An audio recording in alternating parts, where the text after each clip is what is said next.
afternoon. Welcome to OptionsTender. It's Thursday, February 6, 2025. We're taking a look at SPX, ES, and SPY on the daily time frame. Then we're going to go to the 65 and go around the horn. We have some things to show you. I think this move is over. It looks like tomorrow is likely to be a big down day. I think that the trading range for the daily time frame is really tight, and we're looking for exhaustion move. And tomorrow would be that catalyst before the bell at 8:30 for a large move to the downside. And I'll show you all the reasons why I am using this verbiage. Okay, so stick around. We're doing this intraday about 1:15 Eastern Standard Time. If you're interested in getting these videos intraday, consider becoming a YouTube member. It's just to support the channel. That's all. It's 99 cents a month. And we did an individual analysis for NVIDIA today and a trade on that as well. So at the end of the video, to show you what we do for our individual analysis videos, I'm going to show you at least the trade on the 65-minute of Meta, okay? And show you a theoretical style trade that we put on for NVIDIA and Meta. And they're clearly not long plays. I've been bearish on this, and I think we're getting a lower high, and I'll show you exactly where that's going. All right. So if you have limited amount of time, play this video at 1.25 or 1.5 speed. I'll get some information out to you much faster. You can watch more videos in less time. All right, we have our SPX daily time frame. This is our bearish rising wedge. This wedge came all the way up to the 2019-29 trend line in the purple and the 2008-21 trend line in the turquoise. We rejected off of it hard the first time. We came back to it, rejected again up here while eking out a new high. And I think even if we get back up here, that's just another short. Let's just be clear, okay? Until if and when price gets above these trend lines, I refuse to be bullish. All right, I will give you the point of view of what should happen if price is to be bullish, but I can't until we get above these trend lines. Okay, so just in a quick sense, bulls are looking for this to be a 1, 2, and that 2 may come down a little bit lower here into the trend line again, even if tomorrow is bearish, and hold these levels for 1, 2, set up for wave 3, continue higher, probably 6,300 or so. Now, if this fails and goes the direction that I think it's going to, in the time frame I think it's going to, then I think this for the bulls, that I think this full structure is getting a retracement to a 50%, 60% retracement for a larger wave 1, wave 2. That is the bull scenario, period. Okay. Now, either one of those. Now, I'm in the camp that this is the high, and I think this is a 1, 2, 1, 2. I think we get wave 3 and 4 and 5 down here, and then I think we get a large bounce. I think that bounce will fail, and we head lower. Okay, that's what I'm looking at, just in a nutshell. Now, why do I have this line here? First of all, this is the breakout point, super important breakout point we've been talking about for, 3 months, really, when it happened. 3 months was out here, so 4 months ago or so. So broke out, back test, election gap, and then now we're, in my opinion, headed lower from here. Now, this move is assuming that we have a big bearish day and week next week, heading into possibly the 18th is my target range and time. Okay, we have some time references at that point, and if we get this large move, I'm looking for if you notice this hovering box here, we have 6.75% move from where we are now and to this zone. So I'm not saying that it's going to stop right here on the dot, but we probably will get a reaction here, but we're looking for this whole zone. All right, that's 5575 here to 565 here. 5650, 5575. All right, for SPX, that's a whole entire zone or anything in between. Now on ES,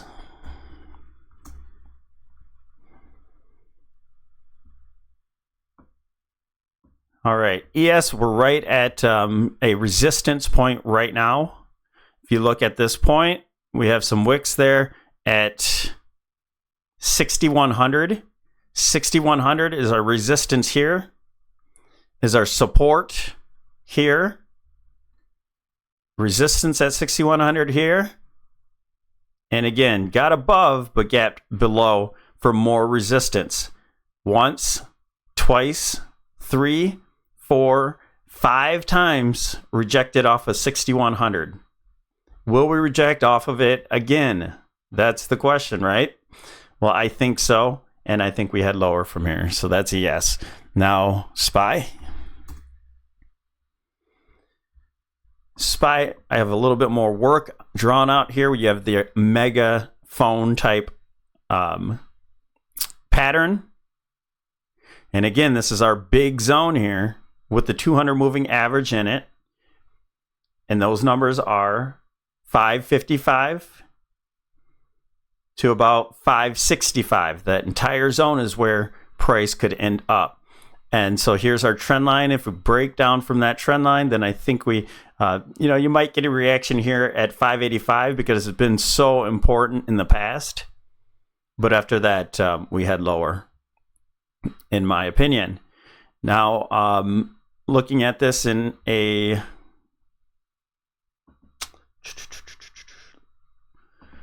time and price sense, we have time and price today.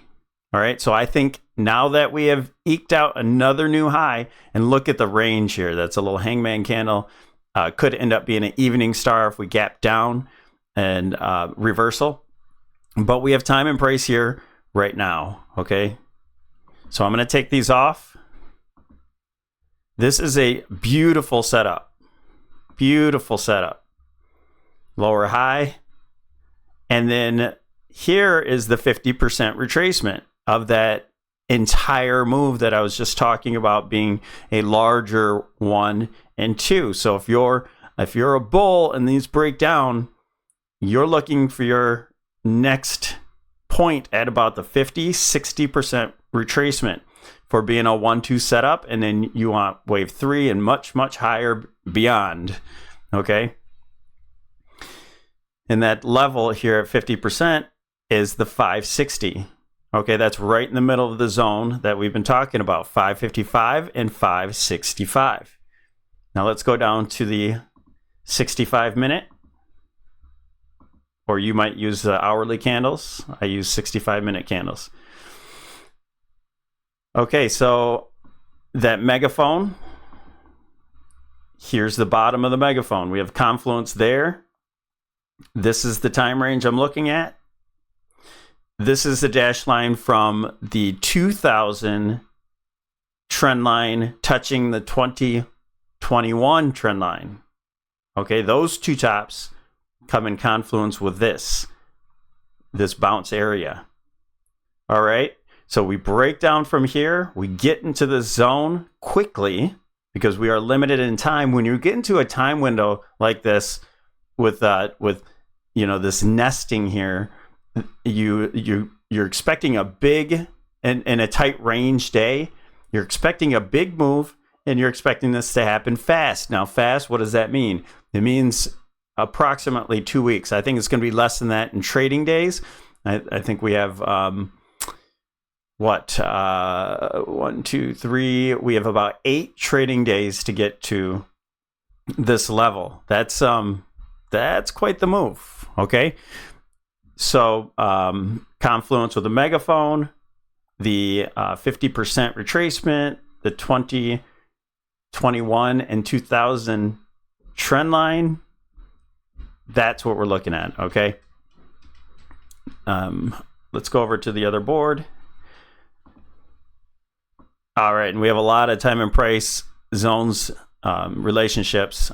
It's very busy, but I do have the I do have a lot more that I added in here. So we'll be looking into these different zones when price gets there, and as they line up with the daily and the weekly, which is right here with the February 18th is right here.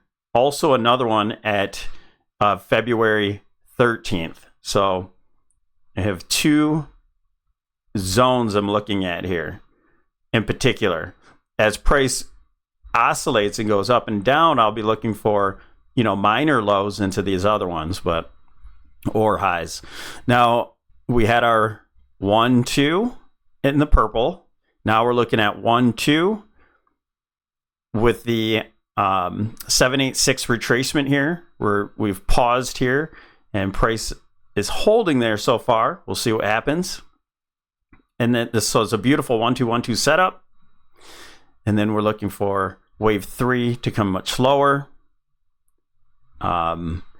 We can get I think we already have an extension on it. So here is I have to adjust it since price went higher. So from the top of wave 1, and we're talking about the one that's white, top of wave 1 down to the bottom of wave 1, and then measured all the way to wave 2 top, would give us wave 3 being all the way down to the 574 area. Now that's testing the lows there. All right, it doesn't necessarily have to hit that low. We test it, we'll probably get a reaction off there, which is very typical when you're testing highs or lows. Okay, you can clearly see this high was tested back here, got above it, and then reacted off of it. This one is testing the highs again, testing the highs, reacted off of it. Didn't get higher than here, but it doesn't matter. We had a reaction. So I'm looking for this move to start heading towards, we'll just call it 575.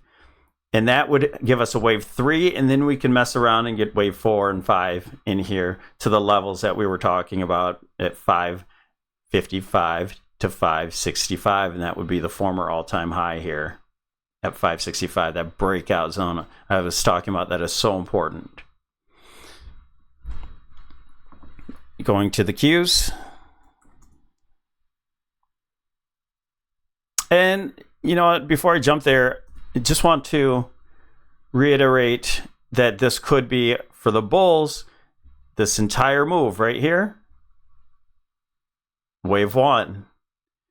This all in the turquoise. A, B, and then we get our 5-wave move down for a C into a wave 2. That would be the 50% retracement area, and then much higher. Okay, and there's our megaphone. I have that outline there too. That's the bullish scenario. Now, the much more bullish scenario, let's just say we gap up tomorrow or so, or just hold the trend line that's here, and also probably this former 162 extension. That could give us a 1-2 setup, and then higher directly from that point. All right. If the trend line holds, what trend line? This trend line. If this trend line holds, then we can go directly from there. Bearish, I just showed you that scenario, and this would be the top here. This would be your very top. 1-2, 1-2, and lower. QQQ. All right, we have this mapped out the same way, okay? There's our target around, we'll just call it 480. Our target around 480 for the Qs. Oh, you know what I forgot? somebody pointed out, Ralph pointed out the DMARC count in the 65-minute or the hourly, whichever one he is using. All right, so we have our, just like these moves here, boom, we have a 9, which had a 9 count here. You got a correction out of it, exhaustion move. 13 count, that's a 9-13, got a big move. We're at a 9 count here. We're looking for this to correct. That's all it's telling me is exhaustion move to either correct or reverse. Just like this, 9, boom, 9, boom. And you see it doesn't have to play out right away. You got actually a little bit higher right there. Or it could reverse right on it. Okay, so that's a good sell signal in itself. Let's see if the Qs have that same thing. I didn't check that yet. Oh, look at that. Got our alert for it. Boom, 9 there. Boom, 9 there. Didn't get one here. We got it now. Boom. With this bearish rising wedge into resistance here. We're not quite up there, but into resistance. SMH. I'm going to leave the sequence on here. Already got one. You got a 9 count here. Boom. 9 count. What will it do? 9 count here. 9 count correction. 9 count correction. And this one actually went higher to go down. No indicator is perfect, okay? But these give you probabilities of it happening. Especially when you have it on so many indices. That's wild. IWM. Well, would you look at that? 9 count. Correcting. And you see the megaphone type pattern on this indice as well. DIA. 9 count. Boom. My gosh. Yeah, I did not look at that, you guys. So let's finish off with the VIX. Maybe we get a 9 count here too. Yep. Okay. So on the VIX, wanted to point out, we have our 9 count here. We have our triangle that we've been watching. You get big wicks into it. We're at the bottom of that triangle support here once again with the 9 count buy signal on the VIX going into employment situation numbers. Okay, so we might as well leave this on as we're going into Meta. What we shared here with Meta was not only a 13 count, it's a 9-13 count sell signal. So we got that move here, and I thought that would have been the end of it, and price ended up going higher. Maybe we can catch another count here and one more high or so. But it does appear that this wave could be done, if not one more high there.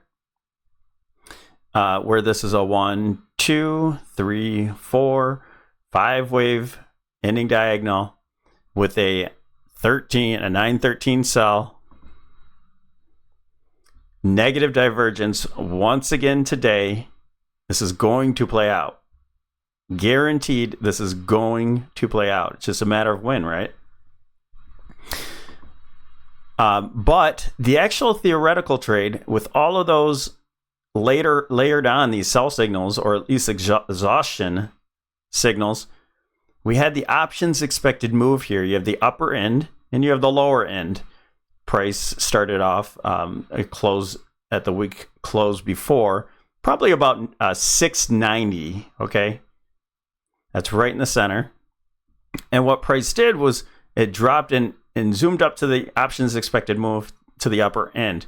Now, as price got up here to resistance, that's when we added in a lotto put trade to the downside with the target of about 690. So so the probability, and I'll post the options expected move above and at the end of this video. Probability has it that you will touch either end, but it also is probable that price closes within the options expected move. Now, with this trade being a sell setup traditionally, and with the DMARC, all these things coming together, we thought that it would come back at least to the options expected move, which it did, and that we'd see price go down likely to the center of this entire move if it's bearish going into tomorrow. So that's our trade there. Plus, we have some more swing trades on this as well. All right. So the one thing that I talked about this in yesterday's video. The one thing that we have to look for this to just either go straight up, gap up, and go and just continue to move to the upside. Let's go back to SPY. For this to be that bullish setup where the ABC is done, and maybe this is a 1, 2, and we're looking for wave 3 to continue on higher with a gap up and go. We're going to need to see, for example, Tesla is bouncing off the lows there. We're going to have to see some of these beaten up stocks really start to ramp, and it wouldn't be carried from Meta or Amazon. I know that got a little bit of a pullback. It would be more like the beat up ones, Microsoft, Google, Nvidia would have to really continue, even though that had a 9 count as well on the hourly time frame. Okay, and Tesla really starting to get into that bullish mode, because it's not going to go to much higher highs without Tesla and Nvidia, for example. All right. So that's what we'll be looking for. There's a lot of gears turning here. It has to rely on these big boys, because clearly the health of the market is not good. The breadth is terrible. It's actually negative now. And you're not going to have much more help from the banks and stuff either, because they're stretched to the max. All right. Thanks, guys. We'll see you tomorrow. We'll see what happens. Good luck.